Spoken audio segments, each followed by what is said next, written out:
aka Black Socrates. All I ask is that you think.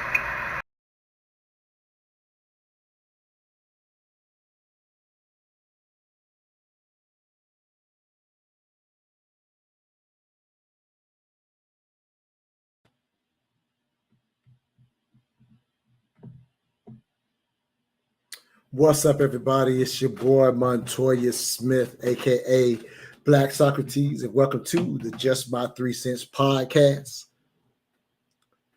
live interactive podcast where you can jump on here and join me as we get into an open call of discussions about the African American community. We specialize in necessary conversations on race, sex, and culture. And we just jump on once a week, jump on video.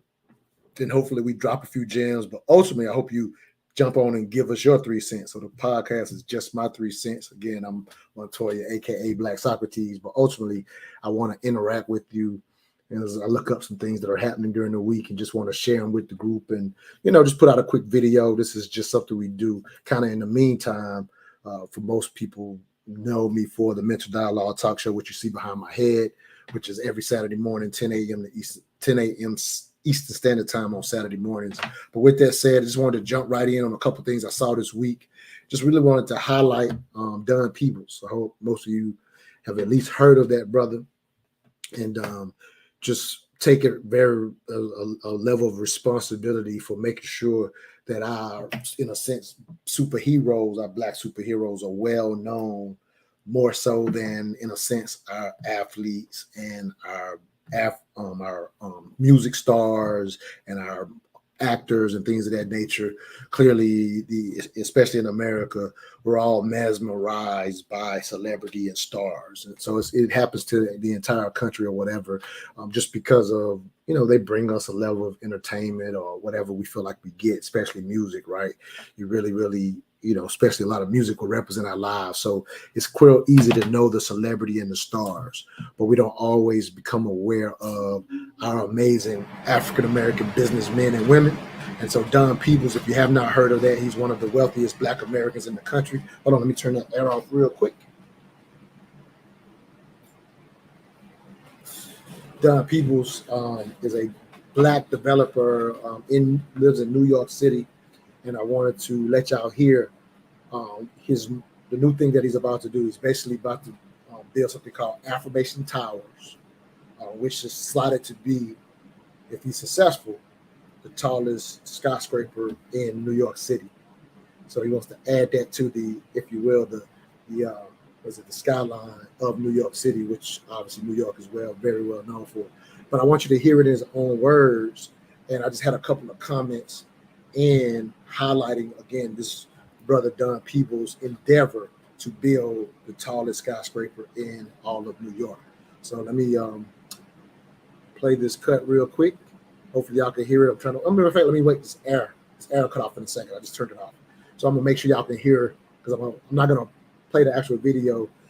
You can see the full video on Earn Your Leisure. Just want to highlight those brothers if you're not familiar with the Earn Your Leisure podcast. Excellent podcast that doing some of what I'm doing here, that highlights, people, African Americans who are doing amazing things in business. That's specifically what they specialize in. And so I just feel obligated to make sure I'm sharing with my community, who are some of these titans in business. And if you're familiar with what we do on Saturday morning, sometimes we will have on people who are doing their thing within the African American business community, and basically, get some insight and have dialogues with them on Saturdays. So here's the cut. I just wanted to turn the air off to make sure y'all can hear the cut. So this is Don Peebles. Next to the words, you're about to hear from Don Peebles, the actual developer in New York City, and he's explaining his why behind Affirmation Towers. It's, from what I understand, that's what the building is going to be called. So hopefully y'all can hear this. I tested it, so it should be loud enough. We are close to making an announcement to bring the Civil Rights Museum to Affirmation Tower as well. And we're not giving up, and there's such a great deal of support for what it stands for. And by the way, I am building it for what it stands for. I will be risking almost all of my net worth to build it, but it's something that has to be built. And I want to build something so that when our young people look at the skyline, because that's what New York City is known for, when they look at the skyline, they can see that the tallest building was built by people like them. We are amazing, right? Let me come back to the screen real quick and make sure. If y'all could give me a thumbs up and let me know if y'all heard that. But pretty amazing what this brother breaks down why he wants to build, in a sense, the tallest building in NYC, so that, you know, young African-American children can look on that skyline and say, hey, that was built by somebody like me. That's absolutely amazing. Don Peebles, make sure you're telling your children about it. Tell your nieces and nephews. We need to know all of our titans in other areas versus just in entertainment, right? Yeah, I remember I did a show one time, you know, why do all the black children want to be athletes and music stars? And so we got into a deep dialogue of where that, in a sense, mindset comes from. So I thought it was pretty dope to be able to highlight that, brother. But I wanted to break down from a, you know, going to the psychology, what I can see is mental dialogue of some of what that brother said. So again, my whole goal was just to highlight and big up that brother. However, I was a little concerned, and I see somebody just joined. And so just a quick backdrop for the person that just joined. I just played a cut from Don Peebles. That brother is looking to build the tallest skyscraper in New York City. And he said, this brother's worth $700 million from what, you know, at least from what you can find on the online. He may be worth more. I've heard he's probably close to $1 billionaire now. But he highlights that in building Affirmation Tower, for the reasons that I just explained, so that black children in that area can see a building built by somebody who looks like them. I applaud that, love that brother for it. I've been following Don Peebles for a number of years now. But in him saying that, he said, I'm risking almost my entire fortune, if you will, to build this tower. And so when I heard that, that concerned me. That concerned me just from the standpoint of it's quite amazing that that's a sacrifice that he has been willing to make. If you go dig into his story, which I encourage you to do so, like he was looking to go to med school when he was in college or whatever, and ended up getting into real estate while in college. His uncle was in real estate, so he kind of followed suit in a sense, with his uncle, and kind of decided not to go to med school route, which ended up being the right decision because he's become this amazingly wealthy developer who over the years, being a developer, he understood how to marry politics and business or whatever. He became an advisor to Marion Barry. And just to give a little backdrop, he became an advisor to Marion Barry and up in DC for a lot of years. And then he was even an advisor to Obama while he was in on some level. He was an advisor, but he's always understood how to marry politics and business to get things actually done. And he's a huge fan of marrying those two things. And so over the years, he's become this extremely successful mogul by making the right decisions all these years within real estate. And now he's saying, hey, I'm about to risk my entire fortune to build the tallest skyscraper in New York. Here's my concern. He said, I'm doing it so that black people can see a building built by them. It will be incredibly inspirational. I love why he's doing it. Here's the concern. I think that as we share this story with more people, and people will appropriately applaud that brother for doing so, I listened to it, and my concern is the psychology in which I think that announcement could be received by some in our community. And I'm about to challenge something, because this is how I used to feel. And so this is why I'm bringing it up. And hopefully y'all could jump on and give me your 3 cents in reference to what I'm about to say here. So in him saying, I'm about to risk my entire fortune to build this. So what this brother is saying by clearly with risk is, in the event that this is not successful, I could risk this entire fortune. Again, on the line, you can find out he's worth $700 million. And so we would applaud that brother for willing to take that risk for the reasons that he's going to take it. Here's the however. However, is that a sacrifice we should expect of our wealthiest black men and black women?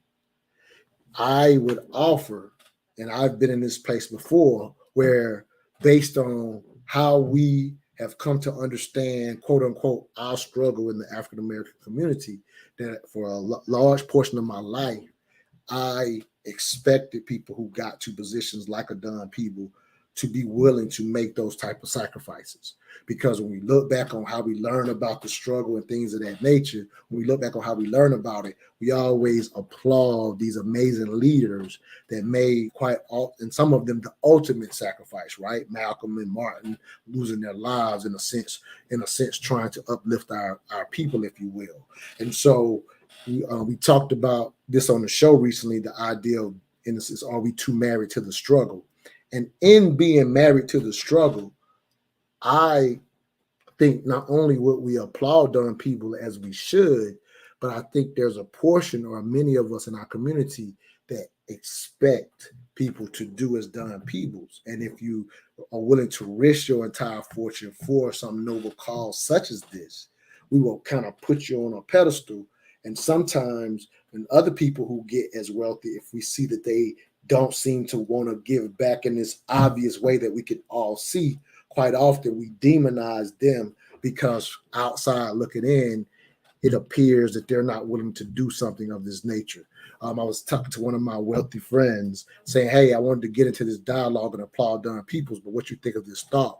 And he immediately brought up Michael Jordan from the standpoint of outside looking in, how some in our culture look down on Michael Jordan as if he maybe would be somebody who would not make that decision, in him gaining his wealth. He's supposedly worth $1.3 billion.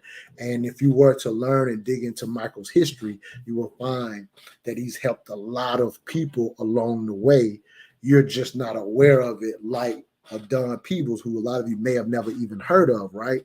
Who is making this loud announcement and building of this tower. Obviously, him being successful with this will be a lifelong legacy. And he absolutely will be put on future, Black history cards, if you will, if you think of it or whatever, if he's not already on it, because this brother has done amazing things, being the richest Black developer in the country, if you will. So he's already worthy of history in itself, even though he's still here making history as we speak, right? And so obviously, if he leaves that legacy, he will forever go down in history for such a legacy. And again, I just wanted to tap into just the expectation that that's what, in a sense, the type of legacy you should want to leave, and that there's a level of obligation to the community to do such a thing. I applaud that, brother, just the same as I would everyone else. The however is, I think it would benefit us as a culture to no longer have those expectations, and for a brother to even have to say, I'm going to risk my fortune in order to inspire. I'm not saying he shouldn't do it. It's his own decision, so he could care less what I think, right? I'm talking about just the extra subconscious dialogue to the rest of us. Again, I applaud. I want to make it real clear. I applaud that brother. I'm just telling you my honest feeling when I heard him say, I'm about to risk my entire fortune for this. And he spent all these years building up to the 700. I would just be fine if he was risking, a third or something or whatever, right? To be, because here's the thing that quite often a lot of us don't understand about, in a sense, people that are in his position. When you look at what it takes, in a sense, to amass that kind of wealth, all the people that they, in a sense, put on and support and provide jobs for, whether we know it publicly or not, they're really making a difference in a lot of people's lives, especially those immediately around them. Same thing for Michael Jordan, for however you might see him or whatever. There's a lot of people that look like us that are very thankful for what Michael Jordan has done for them along the way. He has a lot of us all up and down that Charlie Bobcats, staff, if you will, or whatever that looks like. Obviously the NBA does its thing, but Michael goes above and beyond in that area, just to highlight that. This is not a defense of Michael Jordan. I'm just pointing out that, outside of a Don Peebles making a big splash like this, you may have, in a sense, never heard of him, and that's quite often how it is. And so I would challenge our community, we would do ourselves a favor to lose the expectation, because the freedom that other races and cultures get when being here in America, whether they are immigrants or born to, immigrants or whoever they're born for, whatever their race is, one piece of freedom that they have is to go to the highest heights without necessary feeling an obligation to the entire race, if you will. Like that is a freedom that we now can afford to have too, and should push our children to do so. That doesn't mean don't give back, because what you find as you, for example, learn more about people who are pretty wealthy, they're always giving back. They're just not always making it known. So that was just a quick thought I had about Don Peebles and him saying, I'm risking my entire fortune. As much as I'm happy about it, it made me think about that. All right, let's move on to another subject. If you're out here watching, make sure you jump on with me. You can hit the link. You should see the link down on YouTube, Facebook, personal page, as well as the Mental Dialogue. I want y'all to jump on. I'm going to keep these real short if nobody jumps on. The goal is for us to interact and just have these deep-seated conversations to go places like this. So the other thing I wanted to bring up is I saw floating around this week was the Sesame Street place, or whatever you call it, those characters that those videos were floating along where the characters were walking by and giving a lot of love to the white children. And then they would skip over. There's like constant video of them skipping over black children and not shaking their hands or playing with them or hugging them or whatever. And you would see them literally come right up to the white child that was next, skip over, and almost pretending like they didn't even see him. And there was all these constant videos of this. And I saw a meme. I don't know if it was, I guess you call it a meme or whatever. But and I put it up. Matter of fact, I promoted it that I was going to talk about this very brief. This is a brief, and you'll hear why it's brief. So Kelly Rowland, I guess, made a statement. I didn't research the statement, so I did see it on the news site. So I think she really did this. I always try to be careful not to quote a meme as though I know it's factual without looking it up. But I think, now that I think about it, I did see it on a news site that she was so upset about the video, she was saying she would have burnt the place down. She would have burnt the place down. And so I put that up as part of the promotion for today, was that I was going to talk about the Sesame Street stuff. And where I saw it was a picture of what she said, that, hey, she would have burned the place down. And it's, the Sesame characters and her in this real skimpy ass dress, right? Or whatever. Look good as hell, which Kelly Rowland always does, right? But I wanted to throw this out real quick. We did this amazing show over a year ago, and I highly recommend that you go find it on the Mental Dialogue show on Spotify, Apple Podcasts. We did this show. Should Black people reorient from whiteness? Should Black people reorient from whiteness? So I want to just share with y'all briefly, because we did this amazing show, and I'm not going to go fully into that show, but I'm bringing it up because when I see moments like this, where I saw those, I happen to see a few of those videos. I didn't watch all of them or whatever, but those videos don't bother me. They don't bother me a little bit, and I'm going to tell you why. And it's because I've reoriented myself from whiteness, the concept of whiteness. If you've watched any of these shows in the past, there's this idea of race as a social construct. And when you fully understand that construct, then I think it helps you be less concerned about, and those are blatant situations. It's not that it doesn't bother me because I don't see them obviously for what they are. They don't bother me because when you understand the social construct of whiteness and what is represented in this country, and once I completely understand how that construct works, once I completely understand how that construct works, the actions within that construct are to be understood. And because I understand them, I no longer let them bother me. So what I said on that particular show, because I wrote a piece that led to doing that show, and it was right after the Audrey, the brother that got killed down in Lower Georgia. I'm sorry, his name slips my mind right now. But I ended up doing the show right after that, and the idea of even doing that show was, there's nothing a white person can do in this country that surprises me. And it's not that every white person will do something racist towards me. I know better than that. However, for those who might exhibit some type of microaggression all the way to the extent of harming someone, to even killing or murdering someone, whoever that might be, I'm not surprised by that entire range whatsoever. So once you're not surprised, then no, I wouldn't join Kelly Rowland in burning down Sesame Place because a character, and even if these, because obviously with video, it could be cut to show whatever it is. I don't care whether it was done or not done. All I saw, I'm just going to give you a real perspective, and this perspective is to get in a space where these microaggressions can bother you less, because it will help you in your own life, and you can raise your children without being, I'm going to say this, emotional to the point where you would want to burn down Sesame Place for, at least from what I could tell, these little babies who are naturally going to be disappointed that the animal who looks like he's about to come and shake her hand, and obviously a child wants to play with the animal. I get that.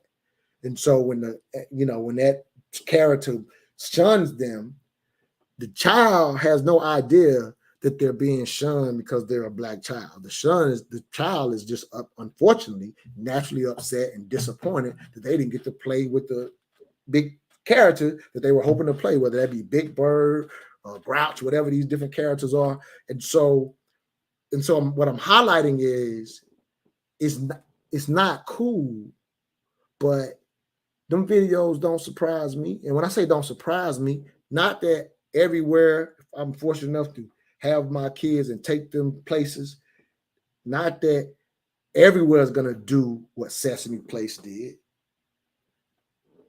But when it happens, that's part of the course. So part of the course that I don't need to burn the place down. I just don't go again. And it's simple as that. And if you could simplify actions that are part of the course, then getting online, joining together to expect a change of behavior for, unfortunately, there's always going to be a group that exhibits microaggressions all the way to harm of our people, to the extent, why would you ever be surprised as an older person? I get it if you're a teenager trying to process some actions. Hopefully not. You ain't got your children watching. Well, they probably saw the video as well, right? So your teenagers, they may be having to process this. So I get younger people, in a sense, always kind of, in a sense, shocked by some level of unfairness when they're first exposed to these things.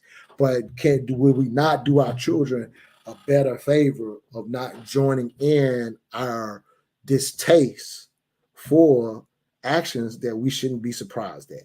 So no energy should be spent on the fact that that this one place habitually does it. All you need to know is don't go. But I ain't upset having no expectation or finna put no expectation on this place at all. It's not going to be a concern. Don't let those microaggressions bother you. And the best way to do that is when you reorient from whiteness. I'm talking about the concept of the construct, which I always encourage. I'm fortunate enough to live in Atlanta and not experience some things that I used to experience when I didn't live in this, majority Black city. It's about half and half now with everybody moving here. So, believe it or not, Atlanta, the city itself, in about 5 years, probably won't be over 50% Black, believe it or not. I'm talking about the city itself. Now, the suburbs, especially in the South and the West End, will still be majority Black. But I'm just talking about Atlanta itself, believe it or not, with the way people are moving in, may not be majority Black within the next 5 years, if not already. But anyway, with that said, by being in this Black enclave, I never even experienced what I saw online until I saw it online. Like, that's the beauty of getting back to your people. If you think about, if you do kind of grow up and do well in your neighborhood, whether it's through academics or athletics or whatever talents you may have, you're often quite encouraged to get out of your neighborhoods, right? That's something that we're all raised that, in a sense, quite often, especially in the past, we're raised to get out of our neighborhoods and things of that nature. And so we get raised with that way, and then also be upset with people for doing exactly what we said and not coming back or giving back to the community. So it's almost like a twisted mentality that I would challenge. The more we become aware of it, the less we should even have those expectations, and give a Don Peebles the freedom, going to highlight that real quick, give him the freedom to amass his millions, help people as he would, but not necessarily feel like he needs to risk his entire fortune. And he's risking it. He literally is risking it. We think quite often people to get that kind of money that they can survive a risk. I'm just saying I'm not a fan of it. And so a lot of things that we were taught, get a good job and get out of the neighborhood. And then when people stay away, then we turn around and be mad at them. So the culture kind of eats itself with these perspectives. So another thought that I wanted to bring up. I'm going to play one more cut. I'm going to get off this thing since nobody's joining me because I don't want to do these myself too long. So I'll keep them short unless somebody jumps on and whatever you want to dialogue about. It can be something I'm talking about or something you saw, want to bring up. Let's have a dialogue about it, if you will. So I'm going to play this one more cut. I saw this and I used this for promotions for Saturday show, not because it's a reference. It was just pretty cool. And I wanted to share this. It was just something else I saw on IG. And this is Mike Tyson. Pretty dope cut, pretty raw. So keep in mind, it's Mike Tyson, so don't be surprised by that. But I just thought this was worth talking about real quick. And then I'm going to end the show with a piece from my upcoming book. I'm literally done with my editing just as 2 days ago. So now I got to send it off to the final editor. And I changed the name of the book. It was just my 3 cents. Now it's Re-Education of the Negro. And so with that change, I got to get another book cover done. So, cross your fingers, book's coming out this year. All right, let me play this cut. Very raw, so be, rock with me when y'all hear this. Einstein's me. Right. Mike. If I'm not a nigga, I'm nothing. Not true. No, it's true if I believe it's true. Yeah, but you shouldn't believe that. You can't control the way I fucking think, nigga. I'm not trying to. Then don't talk about it. That's what it is. Nah, if I'm not a nigga, I'm nothing. So don't tell me I'm not. Why would you think that? You're because it is. It's that way. That's where we agree to disagree. Because I look at you as a king, my brother. You know what I'm saying? I look at you as one of the greatest people that ever walked this planet. The things you have done in your lifetime is so far away from the original connotation of that word. It's crazy. You don't know my shadow. I don't. I know what you've done in my shadow. My shadow it counterproducts everything you say about me, brother. I mean, I know what you've done in the light, my brother. You can't have a shadow without the light. Einstein's me. Impressive. That brother that Mike Tyson was talking to is named Kenan Thompson. And I love the dialogue, raw and uncut from both of them. Mike said, if I'm not a nigga, I'm nothing. And the brother challenged Mike Tyson and says, brother, you've done things that are so far from the connotation of that word. I refer to you as a king. I respect that dialogue so much. Please jump on, give us your 3 cents, keep me going. Otherwise, I'm going to make this quick and get off this thing. But I respect raw and uncut dialogue and Mike's so introspective. He's almost become a philosopher in his older age, obviously being known for Iron Mike Tyson. But he says that's how much he relates to being a nigga to the point where he's nothing without that identity. That's real deep. And I respect where it's coming from just based on what we seem to know about his history growing up in Brownsville, hard knock Brownsville, New York, if you will, right? Where supposedly it's, it's the most rugged, if you will. And so he says, I got these shadows, basically these demons that, I'm not who you think I am. And that's how I identify. And he says, you can't tell me how to think. And Mike's right about that. So right about that a lot of times that even in the work we do, in a sense, mental dialogue and other groups quite often in trying to help our people, where, mental dialogue, obviously all I ask is that you think. So the idea is to raise the culture, elevate the mindset. But Mike's is right when he says, you can't tell me how to think. And the brothers, just was smooth about it. Keenan Davis was like a G with that thing. He was just like, bruh, I ain't necessarily telling you how to think, but I can't see you like that. And the thing is, both of them were right. Mike's right about the fact that none of us, as much as we may want to help our children and our cousins, our friends, we can't, in a sense, put our mindset in them, even when we see them taking a wrong turn. And that Keenan Davis, when he looks at Mike and says, it's almost like we have to agree to disagree, which is, I do understand that you see yourself like that. I'm not going to try to change how you think, but I will let you know I don't see you that way. And Mike saying, if this is what I believe, then it's true. And that's the psychological, in a sense, breaking of the chain that the miseducation, if you will, right? Carter G. Woodson writing the miseducation of the Negro, talking about, if you ever heard that cut where he says, hey, the psychology of the Negro is such that he's been, in a sense, taught to go through the back door to the back of the bus. And if there is no back door, he will cut one open to go through the back. That's what that dialogue reminded me of. And so it was just a raw, uncut. I get it from both sides. So miseducation, I'm writing the re-education of the Negro to continue, hopefully, to challenge the mindset and our thinking within our community for you to just get a seed that you can take and do something with. Mental dialogue.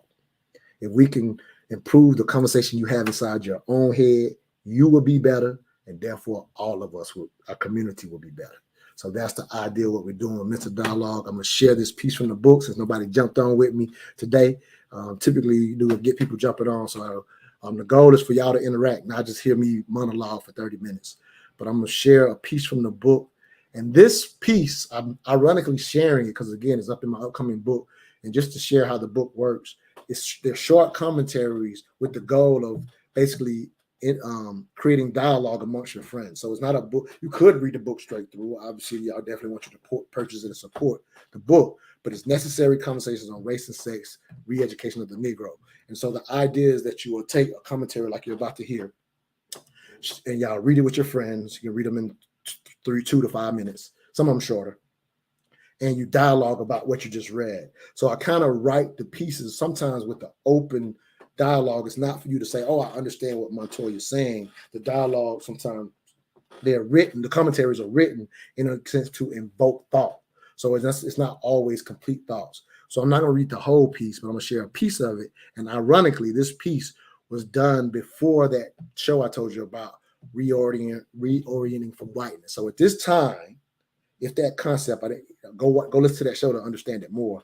But if that concept, when I explained it a few minutes ago, makes any sense, this was prior to me being reoriented from whiteness, when I would be bothered by a Sesame Place situation. No longer bothers me because I reoriented from that. Because again, I'm not surprised by the levels that some people will stoop to show their ignorance, if you will, right? So I'm no longer bothered or surprised by it. But this piece was written before I got to that space. So I thought it was a pretty dope to share that dichotomy where I'm challenging us to reorient from it. I'm also reading a piece before I did it. And so you'll see the difference in mindset in part of what you're hearing here.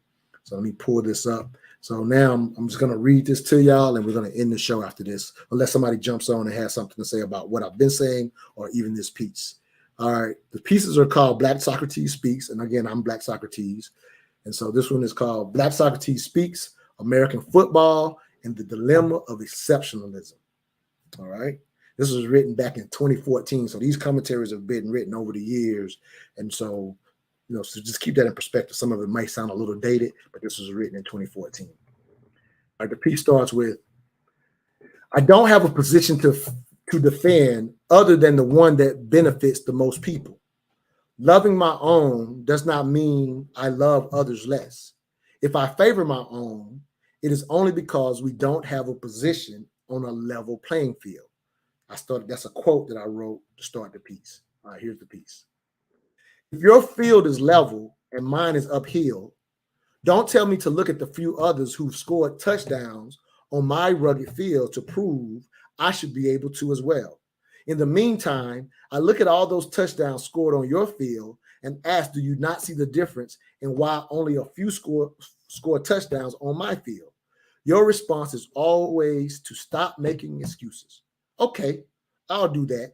But I must ask, are you afraid of what I would do if I played on your even playing field? Don't answer that. The only choice or chance a little black or brown child has to succeed, quote unquote, score a touchdown in America is to be exceptional. Many may ask, what's wrong with that? Well, after this country elected Barack Obama as its first black president, the concept of a post-racial society crept into the American lexicon. As if this one exceptional black man achieving the highest office in the land meant it was suddenly time to explore if racism was nearest end in our country. Kwame Ture, aka Stokely Carmichael, warned, "Do not confuse the success of a few with the success of the many."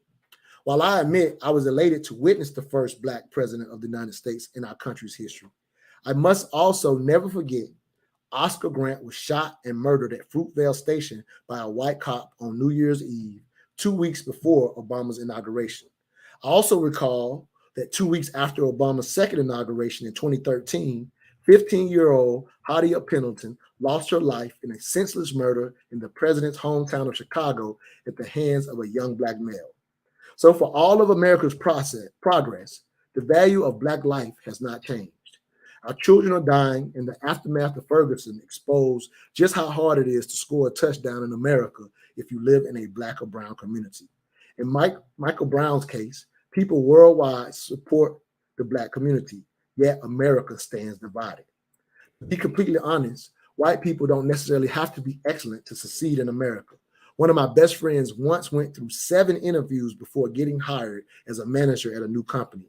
After his 5th interview, I remember he called me slightly frustrated and amused because he knew he was well qualified and was nailing the interviews. I applauded him for keeping his composure because some Blacks may have folded at that point. It was clear that even with his impeccable resume and excellent interviews, the company just needed to be sure before hiring a 6'1", 220-pound, dark-skinned Black man. Have you ever heard of anyone completing 7 interviews to obtain a job? I'll wait for your answer. In his previous career, he watched the good old boy system leapfrog people into management that lacked his knowledge or skill level. Their main asset was knowing the CEO since college. At the end of the day, my friend is one of the top guys in his industry, and after surviving a barrage of interviews, he jumped ship and got paid his exact asking price. Touchdown. That's about halfway through that piece. If you're interested, keep in mind, watch when I, lay out Re-Education of Negro coming soon. Right now, we're moving some of it to an audio book, and we're going to be releasing it here pretty soon after I get the editing. So, those type of pieces you can take in dialogue with your friends and have necessary conversations, the conversations we're afraid to have. But as I highlighted, you can see at that time, my mindset was not reoriented from whiteness, if you will. I no longer fret with that kind of stuff. And when I when I see friends go in these different industries and succeed, they are going to succeed just as my friend succeeded and scored a touchdown on his uneven playing field despite 7 interviews. He got the job. He has now left that job and is doing his own thing completely away from that career, just getting out of corporate America, because I do understand that over time it can take its toll. So I'm not telling you it's something not to care about, but I am saying don't let every microaggression get you so wrapped up and you become like a Kelly Rowland who sees these videos and says, I would have burned the place down or whatever. And while I do sympathize with her feelings, I would challenge that we get to a place where something as simple as that doesn't evoke us to be that emotional, not because there's something wrong with us. I'm talking about literally psychologically get to a place where it can no longer bother us. Because I get if you're not psychologically in your pace, that shit bothers you. I get it, but does it serve you to be bothered by those type of things? Because at the end of the day, those children do not know why the Sesame Street characters turned away. So when you put it in logical perspective, in a sense, it's not worthy of becoming an issue to the point where we're talking about burning down a place and that statement actually means something. Because who it doesn't mean to is the same motherfuckers who will turn away a kid tomorrow despite Kelly Rowland becoming public about her disdain for what appears to be obvious racism. But I'm saying don't let obvious racism that's not affecting you directly bother you to where it affects your life and your path. Continue to get and stay on path to where you're going, because here's the reality. When you watch police brutality situations, which we recommend to our community, stop watching those things. If you're not in a city where you can have a direct effect on what's happening in that city, then you would do yourself a favor to not know what's going on and stay on your path, which is every day gaining the resources to take care of your family. And when you get stuck and get over paranoid about that these things can happen to your family, and you get over paranoid about it, you actually plant seeds into the next generation to be fearful where it's not necessary. You can teach tactics without fear. And I am big in teaching tactics. And one of the tactics is go live around your people so you can go through less and less of those aggressions. And so when they happen from time to time, laugh them off and keep doing your thing. So that's all I got since nobody jumped on. Just my 3 cents. We'll attempt to make it make sense and raise the culture. Hope y'all enjoyed it. If you did, please share it with others. Nobody jumped on, so we out tonight. Holla at y'all.